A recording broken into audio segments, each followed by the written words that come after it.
آج ہم ذی الحجہ کے ابتدائی 10 ایام کو مبارک بنانے اور ان میں اللہ کا خصوصی قرب حاصل کرنے کے لیے بہت ہی اہم چیزیں ڈسکس کریں گے۔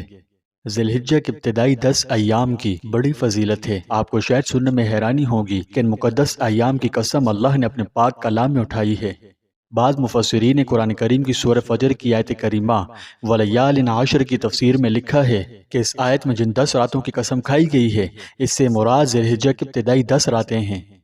حضرت ابو ہریرہ رضی اللہ تعالیٰ عنہ سے روایت ہے کہ حضور نبی کریم صلی اللہ علیہ وسلم نے فرمایا، ذی الحجہ کی 10 راتوں کی عبادت سے زیادہ اللہ کو اور کسی دن کی عبادت محبوب نہیں۔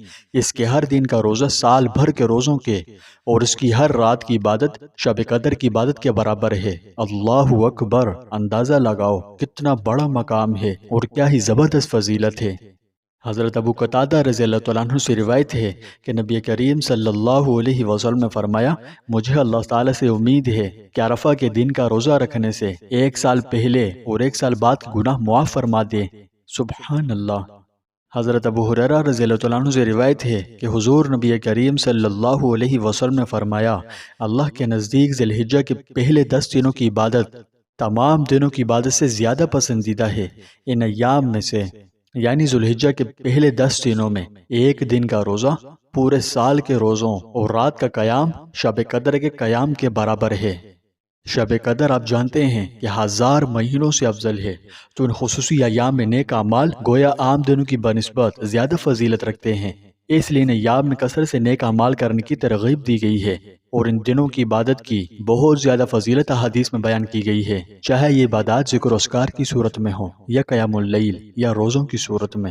بہرحال یہ بڑے بزرگی والے دن ہیں، لیکن افسوس کہ ہم ان کی اہمیت کا اندازہ ہی نہیں۔ یہی وجہ ہے کتنی عظیم ساعتوں کو فضولیات کی نظر کر دیتے ہیں، جبکہ حدیث مبارکہ سے معلوم ہوتا ہے کہ ذی الحجہ کے ابتدائی ایام میں ہر دن کا روزہ 1 سال کے روزوں کے برابر اجر رکھتا ہے۔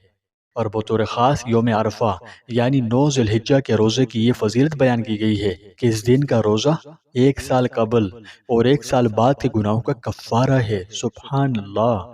میرے رب کی عطا کے کیا کہنے کہ ہم پر اپنی رحمتوں کے دریا بہا دیے۔ یقین مانیے جو خصوصیات امت محمدیہ کو ملی ہیں نا، یہ پچھلی امتوں کو نہیں ملی۔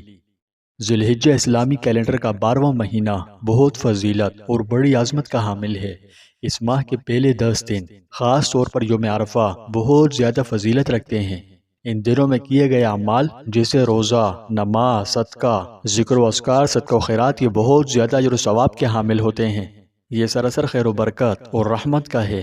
نبی کریم صلی اللہ علیہ وسلم نے اسے اللہ کے سب سے محبوب دن قرار دیا ہے۔ رمضان کی راتیں تو آپ کو یاد ہیں نا، جس طرح ہم رمضان کی ہر گھڑی کو قیمتی جانتے ہیں، ویسے ہی ذی الحجہ کے یہ پہلے 10 دن بھی اللہ کے ہاں بے حد خاص ہیں۔ رسول اللہ صلی اللہ علیہ وسلم نے فرمایا، کوئی دن ایسا نہیں جس میں نیک عمل اللہ کو ان 10 دنوں کے عمل سے زیادہ محبوب ہو۔ اندازہ لگائیں، یعنی دنوں میں کیا گیا چھوٹا سا عمل بھی عام دنوں کے بڑے بڑے اعمال سے کئی گنا بڑھ کر ہے، تو پھر ہم اس سے فائدہ کیوں نہ اٹھائیں؟ کیوں نہ ان ایام کو اپنی زندگی کا ٹرننگ پوائنٹ بنائیں؟ ان میں ایسے اعمال کی کثرت کریں جو اعمال اللہ کو زیادہ محبوب ہیں۔ اب وہ کام کیا ہے؟ سب سے پہلا کام آپ یہ کرو کہ اپنے دل کو صاف کر لو اور اسے حسد، کینہ، بغض اور لوگوں کی نفرت سے بالکل صاف کر کے چمکا دو، اور پھر یہ نیت کرو کہ یا اللہ ان 10 دنوں کو میں تیرے لیے خاص کروں گا، کیونکہ اعمال کا دار و مدار نیتوں پر ہے۔ دوسرا کام یہ کریں کہ ان میں روزہ رکھنے کا خوب اہتمام کرو، کیونکہ نبی کریم صلی اللہ علیہ وسلم اکثر ان دنوں میں روزہ رکھتے تھے، خاص طور پر عرفہ کے دن یعنی 9 ذی الحجہ کا روزہ، جس کے بارے میں فرمایا گیا کہ یہ پچھلے اور اگلے سال کے گناہوں کا کفارہ بن جاتا ہے۔ تو کیا ہم ایک دن کا روزہ رکھ کر 2 سال کے گناہ معاف نہیں کروانا چاہیں گے؟ یقیناً بڑا محروم ہوگا جو ایسا نہ چاہے۔ اس لیے ان ایام میں روزوں کا خصوصی اہتمام کیجیے اور خاص طور پر عرفہ کے دن یعنی 9 ذی الحجہ کا روزہ لازمی رکھیں، کیونکہ اس کی احادیث میں بڑی فضیلت آئی ہے۔ تیسرا کام، ذکر اور تکبیرات کا معمول بنائیں۔ ان دنوں میں تکبیرات تشریق پڑھنا مسنون ہے، یعنی اللہ اکبر، لا الہ الا اللہ واللہ اکبر وللہ الحمد۔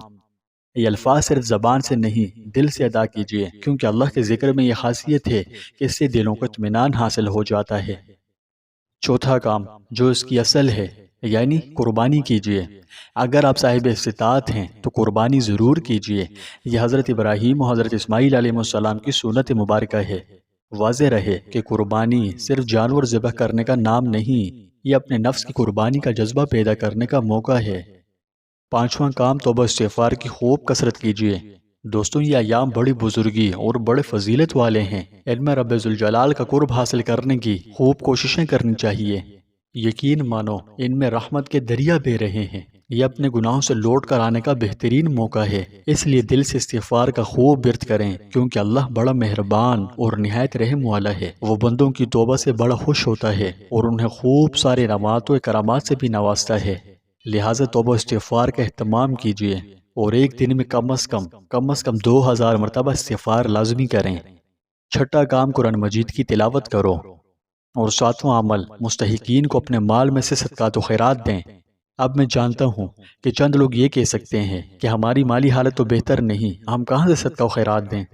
تو دیکھیں، میں یہ نہیں کہتا کہ آپ اپنا سارا سرمایہ صدقہ و خیرات کر دو، بلکہ میرا مطلب تو یہ ہے کہ کوئی بھی نیکی چھوٹی نہیں۔ اگر زیادہ کچھ نہیں تو ایک کھجور، ایک گلاس صاف پانی، ایک روٹی، اور کسی کے حق میں دعا ہی کر دیجئے۔ کسی سے کوئی اچھائی کر لیں، مسکرا کر ملنا بھی صدقہ ہے۔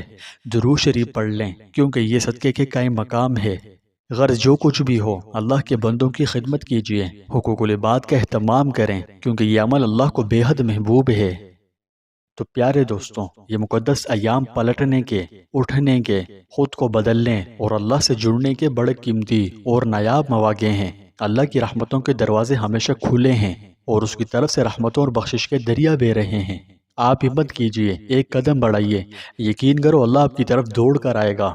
بس کچھ بھی کرو، ان بزرگی والے ایام کا احترام کرو۔ نماز کی پابندی، ذکر و اذکار، قرآن مجید کی تلاوت اور صدقات و خیرات کا خوب بڑھ چڑھ کر اہتمام کرو۔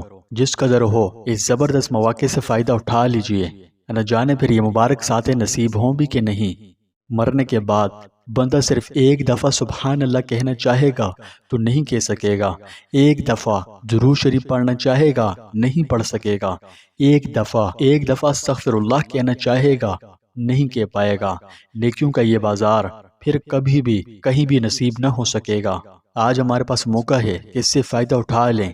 ہم بہت خوش نصیب ہیں جو یہ مبارک اور فضیلت والی ساتیں حاصل ہوئی۔ اس پر ہمیں اللہ کا شکر بھی ادا کرنا چاہیے اور ان میں عبادات کی خوب کثرت بھی کرنی چاہیے۔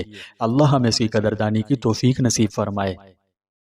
اس ویڈیو کو زیادہ سے زیادہ شیئر کیجیے۔ ہو سکتا ہے کوئی آپ کے شیئر کرنے کی وجہ سے ان اعمال کو کرنے والا بن جائے اور آپ کو بھی ثواب ملتا رہے گا، لیکن کرنے والے کے ثواب میں سے کچھ بھی کم نہیں ہوگا۔ تو کیا پھر مقدس اور بزرگی والے ایام کو مبارک بنانے کے لیے تیار ہیں؟ تو کومنٹس میں اللہ ہمیں دنوں کی قدر کرنے کی توفیق دے لکھ کر ہمیں بھی دعاؤں میں یاد رکھیے۔